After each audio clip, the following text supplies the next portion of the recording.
Artigo 11, função gratificada. Da função gratificada. A função gratificada é um encargo de chefia ou outro que a lei determinar, cometido a servidor público efetivo mediante designação. No âmbito do Poder Executivo, são competentes para a expedição dos atos de designação para funções gratificadas os secretários de Estado, autoridades de nível equivalente e dirigentes superiores de autarquias e fundações públicas e nos demais poderes, a autoridade definida em seus regimentos. Então, observem que a função gratificada ela é específica para o servidor público efetivo. Artigo 12. A nomeação far-se-á em caráter efetivo quando se tratar de cargo de carreira e em comissão para cargo de confiança de livre nomeação e exoneração. Parágrafo único. Na nomeação para cargo em comissão, dar-se-á preferência ao servidor público efetivo ocupante de cargo de carreira técnica ou profissional, atendidos os requisitos definidos em lei. Então, inclusive os cargos em comissão, a preferência é o servidor de carreira, ou seja, o servidor que prestou concurso público. Mas nada impede que outras pessoas que não são de carreira, não são efetivas, ocupem esses cargos e normalmente é o que acontece. Mas vamos levar o entendimento que está na lei para que seja feita a prova e para acertar a questão, é isso que importa. Artigo 13. A nomeação para cargo efetivo dar-se-á no início da carreira, atendidos os pré-requisitos, e a prévia habilitação em concurso público de prova ou de provas e títulos na forma do artigo 5º, obedecida a ordem de classificação e o prazo de sua validade. Os demais requisitos para o ingresso e o desenvolvimento do servidor público na carreira serão estabelecidos pela lei que fixar as diretrizes dos planos de carreiras e de vencimentos na administração pública estadual e por seu regulamento.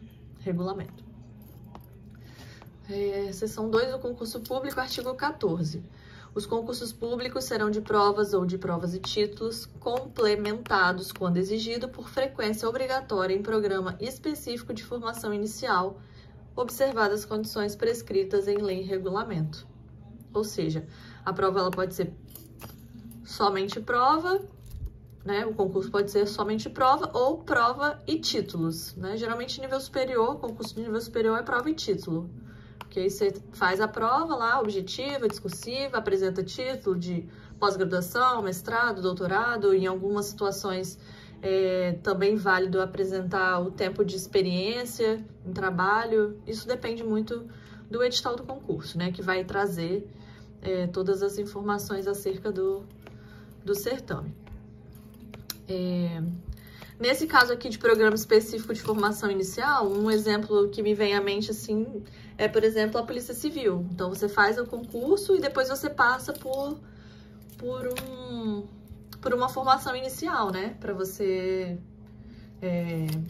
se especificar, enfim, e se tornar investigador, enfim. Não conheço a carreira dos policiais, mas eu sei que tem uma formação inicial para o policial civil.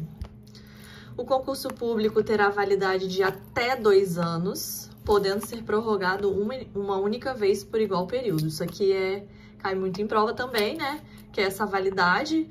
Já vi falar que a validade do concurso ela é de 2 anos e está errado, porque a validade do concurso público ela não é de 2 anos, ela é de até 2 anos. Ou seja, você pode ter um concurso público com a validade de 1 ano. 1 ano. E aí podendo ser prorrogado uma única vez por igual período. Então, se o concurso público ele tem 1 ano, a prorrogação dele também será por 1 ano. Então, ele pode ser de até 2 anos. Então, se for de 2 anos, a prorrogação também será de 2 anos. E isso também não é obrigatório. Isso é discricionário do órgão, do poder que está organizando em prorrogar esse concurso. O prazo de validade do concurso, artigo 15, o número de cargos vagos, os requisitos para inscrição dos candidatos e as condições de sua realização serão fixados em edital, foi o que eu acabei de dizer. No âmbito da administração direta do Poder Executivo, os concursos públicos serão realizados pela Secretaria de Estado, responsável pela administração de pessoal, salvo disposição em contrário, prevista em lei específica.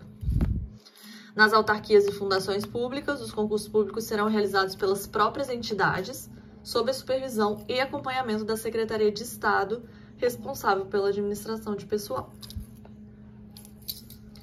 A Secretaria de Estado responsável pela administração de pessoal é a SEGER, né? A Secretaria de Gestão e Recursos Humanos.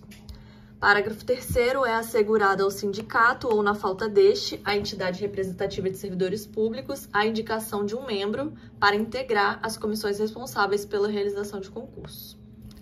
A inscrição para concurso público destinado ao provimento de cargos nos órgãos da administração direta, indireta ou fundacional do Estado do Espírito Santo não terá custo superior a 20% do salário mínimo e será gratuito para quem esteja desempregado ou não possuir renda familiar superior a 2 salários mínimos comprovadamente.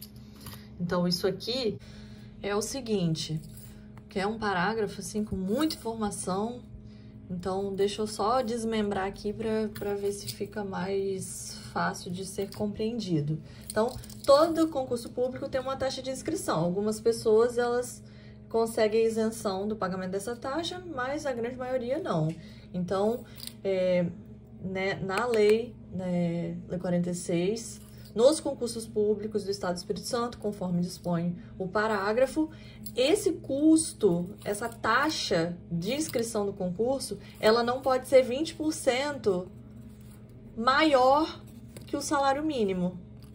Então, o salário mínimo hoje, o quê? 1.302, é só fazer o cálculo aí, quanto que 20% dá, não pode ser mais que isso, e será gratuito, ainda tem mais uma condição aqui, será gratuito em 2 situações, se a pessoa ela estiver desempregada,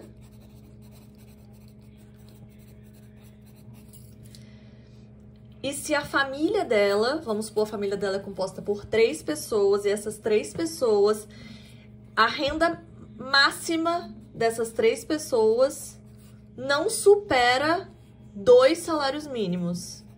Então, neste caso também, esse candidato ele vai ser elegível para a gratuidade da inscrição do concurso público.